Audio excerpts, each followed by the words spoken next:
Hello everyone, welcome back once again. हम बिहार जीविका भर्ती 2025 के सब्जेक्ट नॉलेज पे ब्लॉक प्रोजेक्ट मैनेजर पोस्ट के लिए एमसीक्यूज प्रैक्टिस सेट देख रहे हैं। ठीक है, तो ध्यान रखना है कि ब्लॉक प्रोजेक्ट मैनेजर पोस्ट के लिए है और ये जो है हमारी तीसरी प्रैक्टिस सेट है। इस पर 2 प्रैक्टिस सेट ऑलरेडी आ चुके हैं, तो अगर आपने उन 2 प्रैक्टिस सेट को नहीं देखा है अब तक तो उसको भी देख लीजिएगा। ठीक है, तो चलिए स्टार्ट करते हैं। पहला प्रश्न है हमारा कि निरपेक्ष गरीबी यानी एब्सोल्यूट पॉवर्टी की अवधारणा क्या दर्शाती है। जो एब्सोल्यूट पॉवर्टी है उसकी जो कंसेप्ट है वो क्या दर्शाता है। ठीक है, तो ध्यान रखना है कि निरपेक्ष गरीबी पूछ रहा है, इसका मतलब क्या होता है ये भी जान लेंगे हम। ठीक है, पहला कह रहा है कि समाज के औसत आय से कम आय। दूसरा है बुनियादी ज़रूरतों जैसे भोजन और आश्रय की कमी। तीसरा है समाज समय समय पर होने वाली गरीबी या शहरी क्षेत्रों में गरीबी। तो सबसे पहले बात कर लेते हैं, तो निरपेक्ष गरीबी क्या होती है यानी एब्सोल्यूट पॉवर्टी। एब्सोल्यूट पॉवर्टी का मतलब होता है कि ऐसा परिवार या ऐसा व्यक्ति जिसके पास जो बेसिक सुविधा होनी चाहिए यानी जो बेसिक ज़रूरतें होनी चाहिए वो भी उसके पास नहीं है, यानी जो बुनियादी सुविधाएं उसके पास होनी चाहिए वो नहीं है। बुनियादी सुविधाओं में क्या क्या आता है, अगर बात करें बुनियादी सुविधाओं की तो बुनियादी सुविधा में जैसे भोजन हो गया, रहने के लिए घर हो गया, ठीक है, पीने के लिए स्वच्छ पानी हो गया, या क्या है कि स्वास्थ्य हो गया। तो ये क्या होती है बेसिक ज़रूरतें, यानी एक व्यक्ति की जो मूलभूत ज़रूरतें होती है। आप सभी को पता है कि एक जो व्यक्ति है उसकी हमारी मूलभूत ज़रूरत क्या होगी, हमारे पास एक घर होना चाहिए, हमारे पास खाने के लिए भोजन वगैरह होनी चाहिए, ठीक है, पीने के लिए स्वच्छ पानी होना चाहिए, ठीक है, उसके साथ साथ हमारी हेल्थ भी अच्छी होनी चाहिए। तो अगर किसी व्यक्ति के पास जो है इन सारी चीज़ों की कमी होती है तो क्या होगा, निरपेक्ष गरीबी यानी एब्सोल्यूट पॉवर्टी हो। यानी एब्सोल्यूट पॉवर्टी का सिंपल सा मतलब समझ लीजिए कि एक व्यक्ति के पास कुछ भी नहीं है, ठीक है, कुछ भी नहीं है, जिसके पास ना खाने के लिए भोजन है, ना रहने के लिए घर है, ना पीने के लिए पानी है, ठीक है। और जब ये सारी चीज़ें उसके पास नहीं रहेंगी तो ऑब्वियस सी बात है उसकी जो हेल्थ है वो भी अच्छी नहीं होगी, ठीक है। तो एब्सोल्यूट पॉवर्टी का मतलब यही होता है कि वो पूरी जो भी बेसिक ज़रूरतें उसके एक जिस व्यक्ति के पास एक जो बेसिक ज़रूरतें होनी चाहिए वो उस व्यक्ति के पास नहीं होती, ठीक है। तो एब्सोल्यूट पॉवर्टी का मतलब यही होता है। तो जो इसका राइट जवाब होगा वो होगा बुनियादी ज़रूरतों जैसे भोजन और आश्रय की कमी क्या है, एब्सोल्यूट पॉवर्टी की अवधारणा को दर्शाती है, ठीक है। तो ध्यान रखना है कि इसका ऑप्शन नंबर बी राइट जवाब होगा। निरपेक्ष गरीबी यानी एब्सोल्यूट पॉवर्टी की अवधारणा क्या दर्शाती है। आपको पता है कि गरीबी 2 प्रकार की होती है, एक सापेक्ष गरीबी होती है, एक निरपेक्ष गरीबी होती है। यानी एक एब्सोल्यूट पॉवर्टी होती है, एक रिलेटिव पॉवर्टी होती है, ठीक है। तो ये निरपेक्ष गरीबी यानी एब्सोल्यूट पॉवर्टी जिसमें एक व्यक्ति के पास कुछ भी नहीं होता है, सिंपल सा समझ लीजिए कि कुछ भी नहीं होता है उसके पास, ना खाने के लिए ना खाने के लिए भोजन होता है, ना रहने के लिए घर होता है, ठीक है, ना स्वच्छ पानी होता है, ना ही उसके पास अच्छी हेल्थ फैसिलिटी होती है। हेल्थ फैसिलिटी तो होती ही नहीं है। जब अगर किसी व्यक्ति के पास ना खाने के लिए भोजन होगा, ना रहने के लिए घर होगा, ठीक है, ना पीने के लिए पानी होगा, तो अच्छी ऑब्वियस सी बात है उसकी हेल्थ भी अच्छी नहीं होती है। तो ठीक है, तो जो इसका राइट जवाब होगा ऑप्शन नंबर बी होगा। अगले प्रश्न पे चलते हैं। यहाँ पे इसका आंसर भी दिया, बुनियादी ज़रूरतों और भोजन आश्रय की कमी। यहाँ पे देख लीजिए कि निरपेक्ष गरीबी क्या मतलब है, यानी एब्सोल्यूट पॉवर्टी क्या है। तो यह एक ऐसी स्थिति है जहाँ लोगों के पास जीवित रहने के लिए आवश्यक बुनियादी संसाधन नहीं होते हैं, जैसे कि स्वच्छ जो है भोजन है, स्वच्छ पानी है, आश्रय है और स्वास्थ्य देखभाल। ये सारी चीज़ें क्या होती है, निरपेक्ष गरीबी की होती हैं। तो ठीक है, तो इसकी परिभाषा को ध्यान में रखना है कि निरपेक्ष गरीबी में क्या सम्मिलित होता है। तो एक ऐसी स्थिति जहाँ लोगों के पास जीवित रहने के लिए यानी जीवन जीने के लिए क्या आवश्यक बुनियादी संसाधन नहीं होते हैं। आवश्यक बुनियादी संसाधन में क्या चीज़ें सम्मिलित होती हैं, इसको ध्यान रखना है कि भोजन है, स्वच्छ पानी है, आश्रय है और स्वास्थ्य देखभाल सम्मिलित होता है, इसको ध्यान रखना है, ठीक है। अगला प्रश्न है कि ग्रामीण गरीबी का सबसे आम कारण क्या है, यानी जो गांव में आपको गरीबी दिख रही है उसका सबसे एक जो कॉमन रीज़न दिखता है, आपको क्या दिखता है, किस कारण से गांव में गरीबी होती है, ठीक है। तो पहला है तेज़ी से औद्योगिकरण, दूसरा है कृषि पर अत्यधिक निर्भरता, तीसरा है उच्च साक्षरता दर और चौथा है बेहतर नेटवर्क कनेक्टिविटी। तो अगर बात करें ग्रामीण गरीबी की तो आपको क्या गांव में जो औद्योगिकरण दिखता है यानी इंडस्ट्रियलाइजेशन दिखता है, इंडस्ट्रीज वगैरह आपको गांव में दिखते हैं क्या, बहुत ज़्यादा दिखती हैं इंडस्ट्रीज़ वगैरह? नहीं दिखती हैं। गाँव में तो इंडस्ट्रीज़ लगती ही नहीं है, ठीक है, क्योंकि वहाँ पे क्या होता है ना, जो इंफ्रास्ट्रक्चर होता है, एक इंडस्ट्री बैठाने के लिए जो इंफ्रास्ट्रक्चर चाहिए, जैसे कच्चा माल चाहिए, ठीक है, कच्चा माल उपलब्ध होगा तो वहाँ पे इंडस्ट्री लगती है, जहाँ पे कच्चा माल उपलब्ध हो, प्लस में वहाँ पे जो इंफ्रास्ट्रक्चर में जैसे बिजली हो गया, सड़क हो गई, परिवहन के साधन हो गए, वो यानी बेटर कनेक्टिविटी वगैरह होंगी, तभी वहाँ पे इंडस्ट्री लगेगी, ठीक है। तो औद्योगिकरण के लिए जो होता है, इंडस्ट्री के लिए क्या चाहिए, तो ये सारी चीज़ें ज़रूरत होती हैं। तो गांव में ये सारी चीज़ों की कमी होती है। आपको पता है कि जो बेटर कनेक्टिविटी, आपको सड़कें कैसे मिलेंगी, आप जानते हैं गांव में कैसी सड़कें मिलेंगी आपके पास, फिर लाइट वगैरह की क्या कंडीशन है, परिवहन के क्या साधन हैं, ठीक है। तो ये सारी चीज़ें इनकी यानी जो बेसिक चीज़ें होती हैं एक जो इंडस्ट्री लगाने के लिए, वो गांव में उपलब्ध नहीं होती हैं, ठीक है। कच्चा माल उपलब्ध होता है, लेकिन सिर्फ कच्चे माल से नहीं होता है, परिवहन के साधन नहीं मिलेंगे आपको, अच्छी जो क्वालिटी के रोड्स नहीं मिलेंगे, ट्रक वगैरह लेके जाना हो या मालगाड़ी वगैरह लेके जानी हो ना, आपको बेटर कनेक्टिविटी मिलेगी, ठीक है। तो ये तो पहला होगा नहीं। दूसरा, कृषि पर अत्यधिक निर्भरता, ये इसका राइट जवाब होगा। आपको पता है कि गाँव में क्या होती है, गाँव में जो होती है खेती ही, या जो कहे कि कृषि ही आय का एक मेन स्रोत होता है। गांव में क्या लोग खेती ही, क्योंकि बस वहाँ पे तो इंडस्ट्रीज़ वगैरह होती नहीं है, रोज़गार के साधन कुछ नहीं होते हैं बजाय कृषि के, ठीक है। तो गांव में क्या होता है, कृषि पर अत्यधिक निर्भरता होती है। आपको पता है कि खेती को क्या कहा जाता है, जुआ कहा जाता है। किसान क्या करते हैं, जुआ खेलते हैं, खेती के नाम पर क्या करते हैं, जुआ खेलते हैं, क्योंकि पता ही नहीं होता है कि इस बार की फसल अच्छी होगी कि नहीं होगी। अगर मानसून अच्छा आया या बारिश वगैरह अच्छी हुई तो क्या होता है, फसल जो होगी, अच्छी फसल होगी, तो उससे क्या होगा कि उनकी इनकम जनरेट होगी। अगर फसल ख़राब होगी तो क्या होगा, वो सारी जो मेहनत है उनकी, या जो भी पैसा उन्होंने लगाया हुआ है, वो सारी बेकार चली जाती है, ठीक है। तो वही कह रहा है कि कृषि पर अत्यधिक निर्भरता ग्रामीण गरीबी का एक सबसे मेन कारण माना जाता है, यानी जो सबसे कॉमन कारण है वही होता है।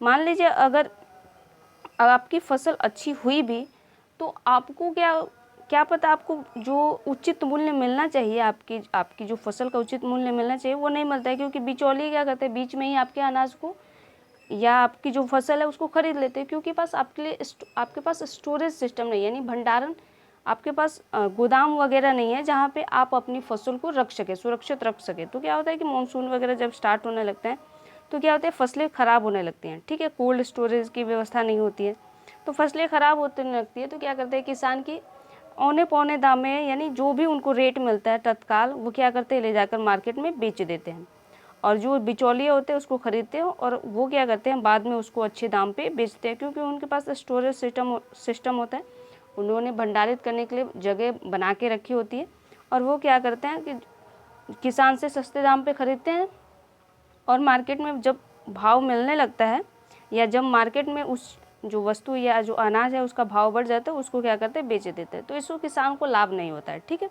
किसान को बहुत ही न्यूनतम लाभ होता है, वो खेती में चाहे जितनी भी मेहनत कर ले, उससे लाभ बहुत न्यूनतम होता है, ठीक है। तो यही कह रहे हैं, जो क्या होता है कि ग्रामीण गरीबी का एक मेन कारण है, क्योंकि इनकम का वही स्रोत है उसके पास, और उससे भी इनकम नहीं जनरेट होगी तो क्या होगा, गरीबी होगा, ठीक है। तो ऑप्शन नंबर बी इसका राइट जवाब है, ठीक है। अगले प्रश्न पे चलते हैं। अगला प्रश्न कह रहा है कि किसी देश में गरीबी को मापने का सबसे सरल तरीका क्या है, यानी गरीबी की जो माप होती है उसका सबसे सरल तरीका क्या है। आपको पता है कि गरीबी एक लाइन खींची जाती है, इनकम की लाइन होती है, यानी आप कोई व्यक्ति कितना पैसा जनरेट कर पाता है या कितना पैसा कमा पा रहा है, उस आधार पर तय होता है कि वह व्यक्ति गरीब है कि नहीं है, ठीक है। तो ये एक लाइन खींची जाती है, तो उससे नीचे जो होगा वो गरीब माना जाएगा, ये गरीबी रेखा है, ठीक है। और उससे नीचे क्या है, एब्सोल्यूट पॉवर्टी आती है, यानी जिसके पास कुछ भी सुविधा उपलब्ध नहीं होते हैं। और उसके ऊपर भी एक गरीबी रेखा चलती है, जिसमें अलग अलग टाइप के गरीब आते हैं, जैसे एक रिलेटिव पॉवर्टी हो गई, तो ये गरीबी रेखा है। और यहाँ से इससे नीचे अगर आपकी इनकम है, किसी व्यक्ति की नीचे इनकम है, तो वो एब्सोल्यूट पॉवर्टी है, और उसके ऊपर जाता है तो एक रिलेटिव पॉवर्टी आती है, उसको भी हम देख लेते हैं, ठीक है। तो कह रहे हैं कि गरीबी को मापने का जो सबसे आसान तरीका क्या है, तो एक है बहुआयामी गरीबी सूचकांक है, दूसरा है गरीबी गैप इंडेक्स है, तीसरा हेड काउंट इंडेक्स है, और चौथा है सकल घरेलू उत्पाद यानी जीडीपी। तो ये जो बहुआयामी गरीबी सूचकांक है, और इसका जो राइट जवाब होगा, इन सारे चीज़ों को, यानी इन जो भी कंसेप्ट है इसको हम आगे देखेंगे भी, ठीक है। तो जो इसका राइट जवाब होगा वो होगा option number C, head count index, ठीक है। हेड काउंट इंडेक्स होगा जो गरीबी रेखा को मापने का सबसे सरल तरीका है, ठीक है। तो अभी ये क्या होता है इसको देख लेते हैं, ठीक है। तो ये कह रहा है कि हेड काउंट इंडेक्स क्या होता है। यह सबसे सरल और सबसे आसान जो तरीका है वो गरीबी मापने का है, व्यापक रूप से इस्तेमाल किया जाने वाला माप है। यह गरीबी रेखा से नीचे रहने वाली की आबादी के अनुपात की गणना करता है, यानी किस अनुपात में वो जो गरीबी रेखा से नीचे की जो जनसंख्या है किस अनुपात में है, ठीक है। इसे समझना आसान है, लेकिन यह नहीं बताता है कि गरीबी रेखा से कितनी दूरी, यानी मान लीजिए बताएगा कि जो जनसंख्या है उसका 2% या 5% या 10% जो लोग हैं वो क्या है, गरीब हैं, ठीक है, गरीबी रेखा से नीचे है, यानी एब्सोल्यूट पॉवर्टी को मापता है, ठीक है। तो जैसे मान लीजिए कि 100 लोग हैं, ठीक है, 100 में से क्या है 10 लोग गरीबी रेखा से नीचे आते हैं, 100 में से, यानी 90 ऊपर है, तो जो परसेंटेज या रेशियो जो चलता है वो 90 और 10 का चलेगा, ठीक है। 90 लोग क्या है इनकी तुलना में अमीर हैं, ठीक है। तो वही कह रहा है कि ये आबादी का अनुपात बस बताता है कि वो गरीब है, अब कितना दूर है गरीबी रेखा से ये नहीं बताता। मान लीजिए कि ये एक लाइन है जिस पे लिखा गया है कि मान लीजिए कि एग्जाम्पल के लिए समझा रही हूँ मैं बस, कि आप अगर एक दिन में मान लीजिए 500 रुपये अगर जनरेट करते हैं या 500 रुपये आपकी इनकम है, ये लाइन है, ठीक है, और उससे अगर आप नीचे जनरेट करते हैं तो आप गरीब माने जाएंगे। तो इसमें क्या होता है, अब कोई इनकम मान लीजिए कोई 100 रुपये कमा रहा है, कोई 200 इसमें कमाएगा, कोई 300 कमा रहा है, कोई 400 कमा रहा है, तो ये इनका जो अनुपात है वो तो अलग अलग है, ठीक है, ये तो अलग अलग है। तो ये सिर्फ अनुपात बताता है, न कि ये बताता है कि वो कितनी दूर है। एक व्यक्ति यहाँ पे 500 रुपये है और कोई व्यक्ति 100 रुपये जनरेट कर रहा है, तो वो तो 400 रुपये और कमाएगा, तब तो गरीबी रेखा के पास आएगा। लेकिन ये जो है इंडेक्स जो है वो नहीं बताता है, ठीक है। हेड काउंट जो इंडेक्स है ये उसमें उसकी बात नहीं करता है कि वो कितनी दूर है, बस ये बताता है कि किस अनुपात में लोग गरीब हैं। यानी 100 लोग हैं और उसमें से 10 लोग गरीब हैं, तो ये अनुपात बताएगा कि 90 लोग तो अमीर हैं, लेकिन उसका जो 10% है यानी 10 लोग क्या है गरीब है। तो ये रेशियो सिर्फ बताता है, तो इसको ध्यान रखना है कि हेड काउंट इंडेक्स क्या करता है, तो सिर्फ रेशियो बताता है, ठीक है। अगला प्रश्न है कि गरीबी गैप इंडेक्स क्या मापता है। जो गरीबी गैप इंडेक्स है वो क्या मापता है, तो पहला है कि गरीबों की कुल संख्या को मापता है, दूसरा है गरीबों की औसत आय को मापता है, तीसरा है यह गरीबी रेखा से गरीबी की दूरी को मापता है, और चौथा है यह समाज में आय की असमानता का विवरण बताता है। तो जो गरीबी गैप इंडेक्स है ना वो इंडिकेट करता है कि गरीब लोग जो हैं गरीबी रेखा से कितनी दूर है। जैसे मैंने बताया कि यहाँ पे 500 रुपये एक लाइन खींची गई है कि 500 रुपये से ऊपर जनरेट करने वाला व्यक्ति गरीब नहीं है, ठीक है, उससे नीचे जो इनकम अर्न करने का 500 से नीचे वो गरीब माना जाएगा। तो ये जो बताता है इंडेक्स, गैप इंडेक्स, वो बताता है कि आप कितनी दूरी पर हैं। जैसे 500 रुपये है और कोई व्यक्ति 200 रुपये जनरेट कर रहा है यानी 200 रुपये कमा रहा है, तो वो 300 रुपये की अभी उसकी कमी है, यानी 300 रुपये अभी वो दूर है गरीबी रेखा तक पहुंचने में, ठीक है। तो इसमें वही बात बताता है कि व्यक्ति कितनी दूर है। तो जिसका राइट जवाब होगा ऑप्शन नंबर सी होगा, यह गरीबी रेखा से गरीबी की दूरी को मापता है, यानी गरीबी रेखा से कोई व्यक्ति कितनी दूरी पर है, यानी कितना गरीब है, अभी उससे कितनी और इनकम जनरेट करेगा तब वो गरीबी रेखा के लाइन पे पहुंचेगा, तो यही नापता है, ठीक है। तो ऑप्शन नंबर सी होगा। जैसे कि मैंने ऊपर भी आपको बताया और फिर से भी बता रही हूँ कि ये 500 रुपये मान लीजिए गरीबी रेखा है और कोई व्यक्ति 100 रुपये जनरेट करता है, तो वो इससे 400 रुपये अभी दूर है, 400 रुपये और अर्न करेगा तब वो गरीबी रेखा तक पहुँचेगा, ठीक है। और अगर वो 500 रुपये जनरेट करता है तो गरीबी रेखा से ऊपर चला जाएगा, क्योंकि उससे 600 रुपये उसकी इनकम होगी, तो यानी गरीबी रेखा से वो बाहर हो जाएगा। तो 500 रुपये की लाइन है, अगर कोई व्यक्ति 200 जनरेट करता है या 300 अर्न करता है या 400 अर्न करता है, तो उससे घटाएंगे और जितना वो शेष बचेगा, यानी जितनी इनकम उसकी कम हो रही है, वो क्या है बताएगी कि वो अभी कितनी दूर है, ठीक है। तो आई होप आप समझ गए होंगे कि गरीबी गैप इंडेक्स क्या है और इससे क्या मापा जाता है। तो गरीबी रेखा से नीचे की जो गरीब है उसकी दूरी को मापा जाता है। तो ऑप्शन नंबर सी इसका राइट जवाब हो। यहाँ पे देख लीजिए कि गरीबी गैप इंडेक्स क्या है, यानी पॉवर्टी गैप इंडेक्स क्या है। तो यह माप गरीबी की गहराई को दर्शाता है। यह गरीबी रेखा से गरीबों की आय की औसत दूरी की गणना करता है, जिससे उस रेखा के प्रतिशत के रूप में व्यक्त किया जाता है। यह दिखाता है कि सभी गरीब लोगों को गरीबी रेखा तक लाने के लिए कुल कितनी राशि की आवश्यकता है। ठीक है, तो जैसे कि मैंने आपको सिंपल में समझा दिया कि ये 500 रुपये की लाइन है और कोई 400 रुपये अगर जनरेट कर रहा है, यानी 400 उसकी इनकम है, तो वो अभी गरीबी रेखा तक पहुंचने के लिए क्या है, उसे 100 रुपये चाहिए। इसको वो परसेंटेज में दर्शाता है, यानी 500 का 100% जब आप निकालेंगे तो आपको पता चलेगा कि 10% होता है, यानी अभी वो 10% दूर है उससे। तो ये परसेंटेज में इसमें दिखाया जाता है। ठीक है, मैंने आपको सिंपल वे में यानी रुपये में समझाया कि वो कितनी दूरी पर है। तो आप ध्यान रख सकते हैं कि गरीबी गैप इंडेक्स में क्या होता है कि दूरी को मापा जाता है कि वो अभी कितनी दूरी पर, यानी कितने % और उसकी इनकम में बढ़ोतरी की जाएगी तब वो गरीबी रेखा तक पहुंचेगा। और गरीबी रेखा से अगर उसकी इनकम ज़्यादा हो गई तो वो गरीब नहीं माना जाएगा। ठीक है, तो ये थी। अब बात कर लेते हैं कि बहुआयामी गरीबी सूचकांक क्या है, में किन आयामों का उपयोग किया जाता है, यानी कौन कौन से डायमेंशंस हैं जिसमें इसका यूज किया जाता है। तो पहला है केवल आय या व्यय, दूसरा है स्वास्थ्य, शिक्षा और जीवन स्तर, तीसरा है केवल रोजगार और वेतन, और चौथा है केवल राजनीतिक स्थिरता और लोकतंत्र। तो जो बहुआयामी गरीबी सूचकांक होते हैं इसके कई डायमेंशंस होते हैं। ठीक है, कई डायमेंशन। आपको पता है कि गरीबी कौन व्यक्ति गरीब माना जाएगा, जिसके पास अच्छी स्वास्थ्य सुविधाएं नहीं हैं, ठीक है, पीने के लिए पानी नहीं है, रहने के लिए घर नहीं है, शेल्टर वगैरह उसके पास उपलब्ध नहीं है, तो वो व्यक्ति क्या कहलाएगा, गरीब मान जाते हैं। तो ये बहुआयामी गरीबी सूचकांक जो है, इसके जो आयाम होते हैं यानी इसके जो डायमेंशंस होते हैं वो क्या होते हैं, ऑप्शन नंबर बी होगा, स्वास्थ्य, शिक्षा और जीवन स्तर। किसी व्यक्ति का स्वास्थ्य कैसा है, उसकी शिक्षा यानी वो कितना पढ़ा लिखा है या कितने सालों तक वो जो क्या है स्कूल गया या रहा है, या उसका जीवन स्तर कैसा है, ये सारी चीज़ें बताती है कोई वो गरीब है या नहीं है। ठीक है, तो जो बहुआयामी गरीबी सूचकांक है यानी MPI है, मल्टी डायमेंशनल जो पॉवर्टी इंडेक्स है, वो बताता है कि 3 आयामों पर ये तय करता है, स्वास्थ्य, शिक्षा और जीवन स्तर। तो इसको ध्यान रखना है कि इसमें कौन कौन से डायमेंशन है। यहाँ पे देख लेते हैं बहुआयामी गरीबी सूचकांक यानी multi dimensional poverty index MPI।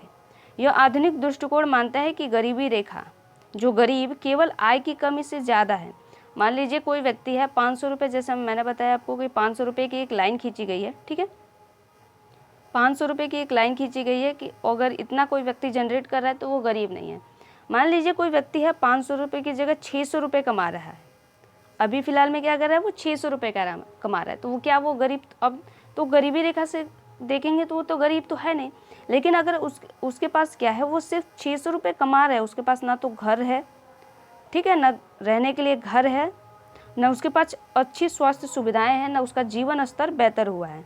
जीवन स्तर बेहतर में क्या मतलब है कि आपके पास सारी बेसिक ज़रूरतें पूरी हो, जैसे घर भी होना चाहिए आपके पास, खाने के लिए भोजन वगैरह भी होने चाहिए, अच्छी किस्म के जैसे स्वस्थ पानी पे यानी स्वच्छ पानी होने चाहिए आपके पीने के लिए। ऐसा नहीं है कि आप वो तालाब या कुएं वगैरह का पानी पी रहे हैं। ठीक है, तो ये सारी चीज़ें उसमें सम्मिलित की जाती हैं। तो वही कह रहा है कि गरीबी केवल आय की कमी से ज़्यादा है, यानी आपके पास अगर आय की पूर्ति हो गई तो आप गरीब थोड़ी ना रह जाएंगे, आपके पास और भी तो बेसिक चीज़ सुविधाएं होनी चाहिए। तो वही कह रहा है कि MPI कई आयामों के अभाव पर विचार करके गरीबी को मापता है। जैसे स्वास्थ्य में क्या आपके पास पोषण, आपके पास जो भोजन मिल रहा है उसमें पोषण युक्त भोजन है या नहीं है। उसके साथ ही साथ बाल मृत्यु दर को मापता है, यानी बच्चों की जो मृत्यु दर हो जाती है, आपको पता है कि जन्म के समय मृत्यु दर कितनी होती है। ठीक है, 1 से 2 साल के बीच की मृत्यु दर, फिर 3 से 5 साल की मृत्यु दर, ऐसे करके नापा जाता है। ठीक है, तो ये सारी चीज़ें उसमें आती है। फिर शिक्षा में आपने स्कूलिंग के वर्ष यानी आप कितने सालों तक स्कूल गए या कितने सालों तक स्कूल में आपने बिताया, इसके साथ ही स्कूलों में आपकी उपस्थिति ये भी है। और जीवन स्तर जिसमें पानी, स्वच्छता, बिजली, आवास तक की पहुँच आदि जो बेसिक सुविधाएं हैं वो होनी चाहिए। तो यदि कोई व्यक्ति इन संकेतकों की निश्चित संख्या से वंचित है तो उसे बहुआयामी गरीब माना जाता है। यानी ये सारी अगर चीज़ें उसके पास नहीं है, जैसे स्वास्थ्य, शिक्षा और जीवन स्तर नहीं है, तो वो बहुआयामी गरीब माना जाएगा। ठीक है, तो इसको ध्यान रखना है कि बहुआयामी गरीबी में 3 डायमेंशंस होते हैं, यानी 3 उसके जो क्या होते हैं आयाम होते हैं, स्वास्थ्य, शिक्षा और जीवन स्तर।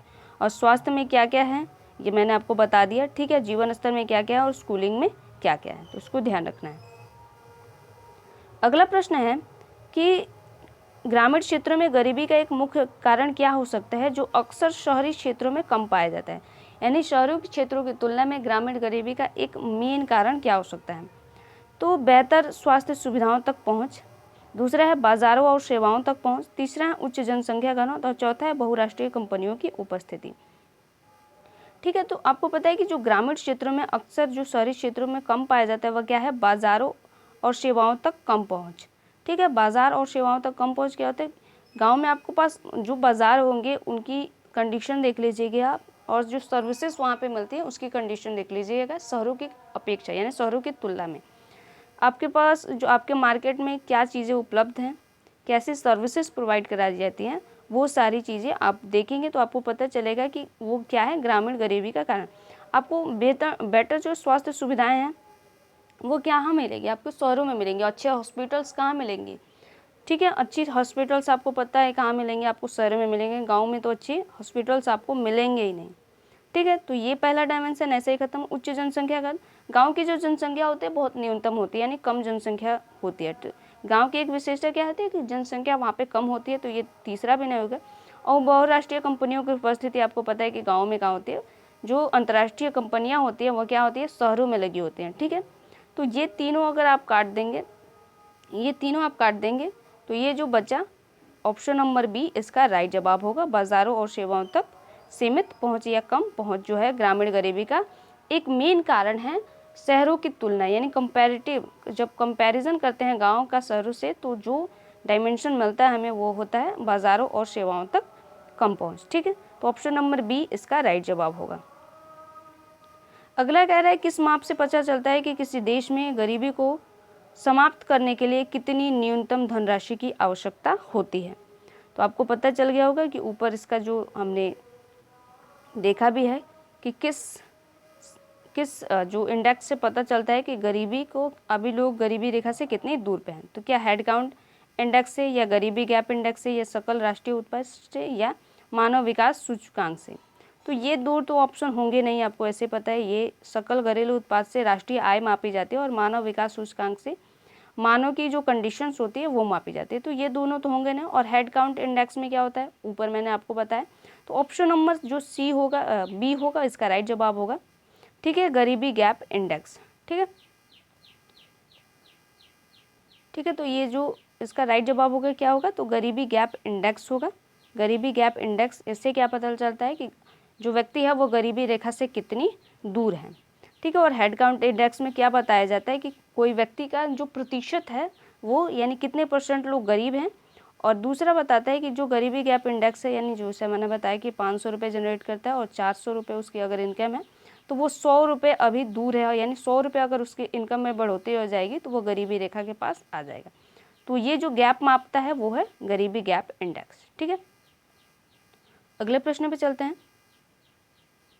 कह रहा है कि किस प्रकार की गरीबी में एक व्यक्ति की आय समाज के औसत आय के स्तर से काफ़ी कम मानी जाती है, यानी समाज के जो अन्य वर्ग हैं उनकी तुलना में एक व्यक्ति की जो आय है या उस वर्ग की जो आय है उसकी औसत जो आय है उससे काफ़ी कम होती है। कब?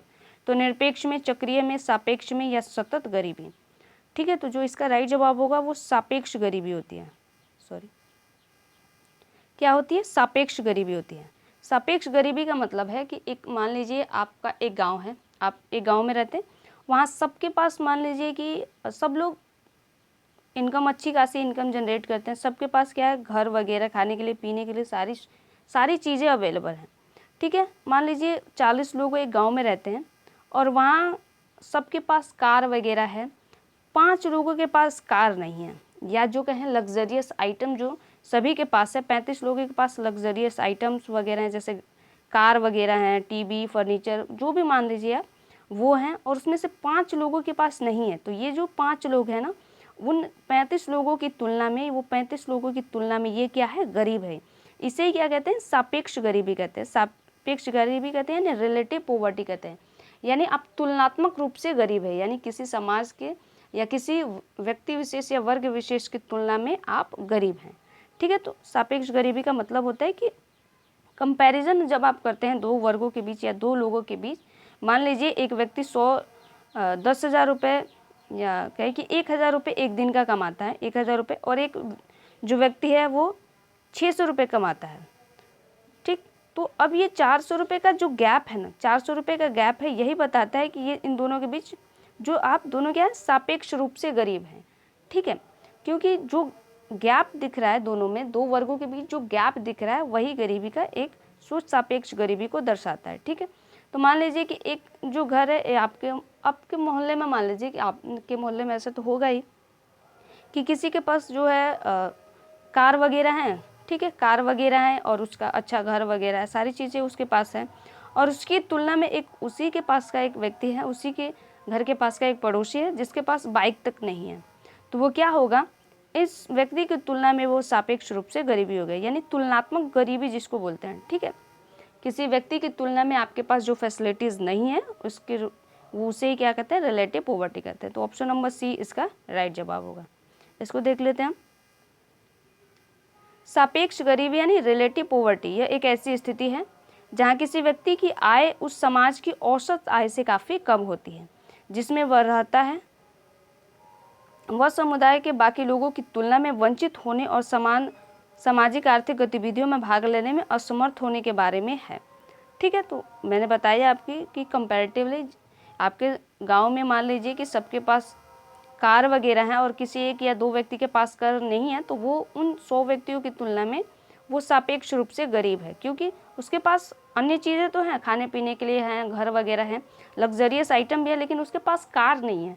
तो क्या होगा, वो सापेक्ष रूप से गरीब माना जाता है, ठीक है। तो यही बात करें, मान लीजिए उदाहरण के लिए एक समृद्ध देश में एक व्यक्ति को सापेक्ष रूप से गरीब माना जा सकता है, भले ही उसके पास खाने पीने के लिए पर्याप्त हो, लेकिन वह कंप्यूटर या कार या कंप्यूटर जैसी चीज़ें नहीं खरीद सकता है जो सामान्यतः उस समाज के लोग यूज़ करते हैं, ठीक है।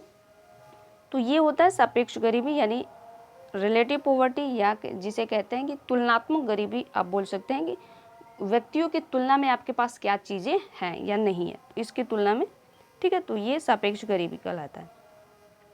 अगला प्रश्न है कि ग्रामीण गरीबी में गरीबी रेखा किस प्रकार निर्धारित की जा सकती है। जो ग्रामीण क्षेत्र में है, गरीबी रेखा किस प्रकार निर्धारित की जा सकती है।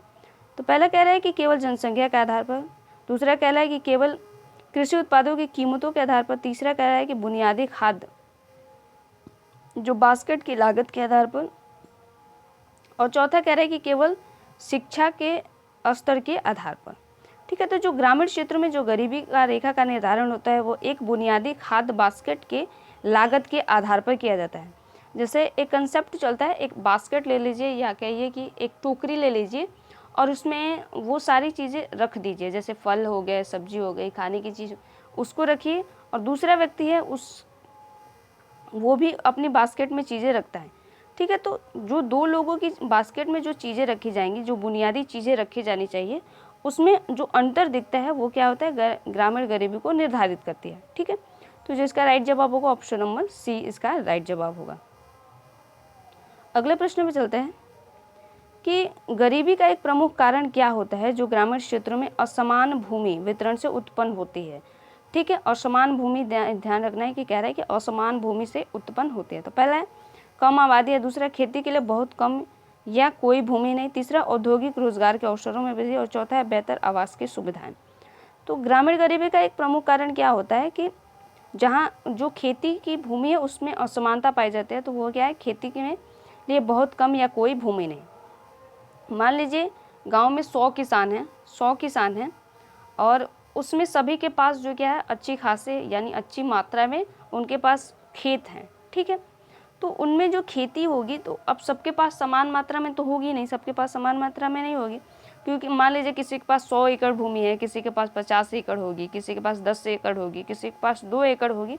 तो वो क्या है, ये 100 एकड़ और ये 2 एकड़ के बीच का जो अंतर दिखता है ना, वही जो है ग्रामीण गरीबी का एक प्रमुख कारण माना जाता है, जब असमान भूमि का वितरण होता है। यानी भूमि की तुलना में अगर देखें, यानी कि खेतों के कंपैरिजन में देखेंगे तो ये दर्शाता है, ठीक है। तो ऑप्शन नंबर जो बी इसका राइट जवाब होगा, खेती के लिए बहुत कम या कोई भूमि नहीं, ठीक है। तो आज का ही हमारा लास्ट प्रश्न था गाइस। तो ये हमने इसमें 10 प्रश्नों को किया है, 10 प्रश्नों को किया है विथ एक्सप्लेनेशन। बहुत अच्छे से मैंने इस चीज़ों को समझाया भी है इसमें, ठीक है। तो मिलते हैं नेक्स्ट वीडियो में गाइस, तब तक के लिए धन्यवाद।